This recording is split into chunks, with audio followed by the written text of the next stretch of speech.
Penguin Random House Audio presents The Perfect Kill, 21 Laws for Assassins, by Robert Baer.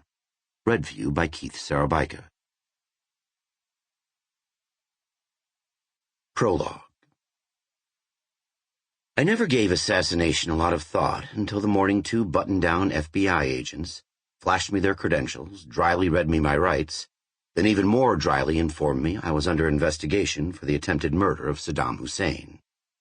It was of apparent indifference to them that I was a duly sworn federal agent, that Saddam at the time was this country's #1 enemy, that I'd been sent to Iraq to get rid of Saddam.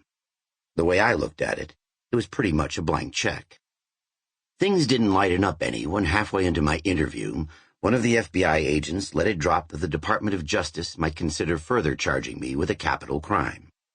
That one also went back to Iraq, when a guerrilla force serving under me overran a couple of army positions, leading to the death of who knows how many of Saddam's soldiers.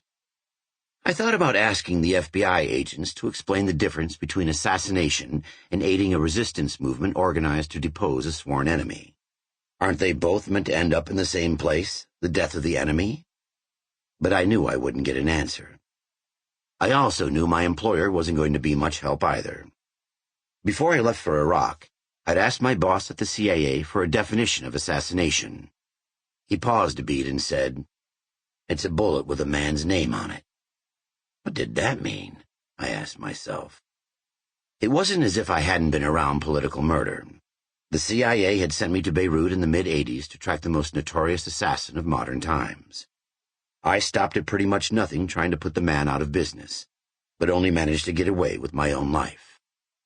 And then, years later, someone else took care of him, another bride who got away. The FBI's heart was never really in the Saddam investigation, and they dropped it. Life returned to normal, but I never did stop thinking about assassination. 2 misses don't make me an expert, but I'm a firm believer that engagement is the easiest path to understanding. And there's this that's been on my mind for a long time.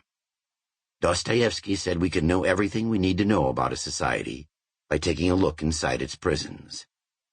But it seems to me who and how we murder for political ends tells us a lot more.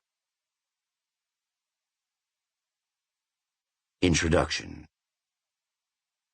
Buttonwillow, California, 4th of July weekend, 2011. It's not even 11 a.m., and already it's more than 100 degrees. There's some pewter crap in the air draped over the Central Valley like a dirty sheet. With a lane of the I-5 closed for construction, traffic's moving at an infuriating crawl. To relieve the monotony, we pull off for coffee.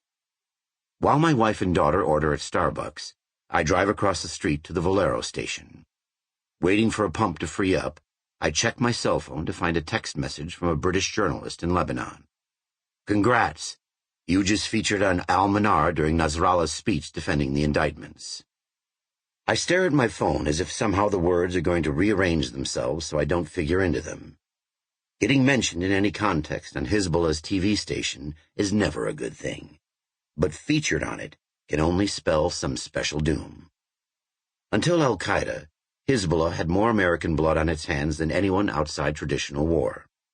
In the 80s, Hezbollah blew up 2 of our embassies in Beirut, murdered the CIA chief there, and truck-bombed the Marine barracks near the airport, killing 241. They spread mayhem around the rest of the world, from Bangkok to Buenos Aires, from Paris to Berlin. As for Nasrallah, he's Hassan Nasrallah, the fierce black-robed cleric who heads Hezbollah. He's a man as steeped in blood as any of his underlings. The indictments are no mystery either. They refer to news leaks that the Special Tribunal for Lebanon is about to name 4 Hezbollah members in the assassination of Rafik Hariri, the billionaire and former Lebanese prime minister. His end came on Valentine's Day, 2005, when a suicide bomber rammed an explosives-filled van into his convoy as it traveled through central Beirut, incinerating Hariri and 21 others. The business tycoon was a darling of the White House and Riyadh's royal palaces, and his murder rattled a lot of powerful people. Since then, Hezbollah has tried everything to erase its fingerprints from Hariri's assassination, from murdering key investigators to putting forward a patsy to falsely claim responsibility.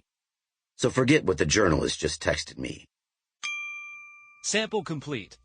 Ready to continue?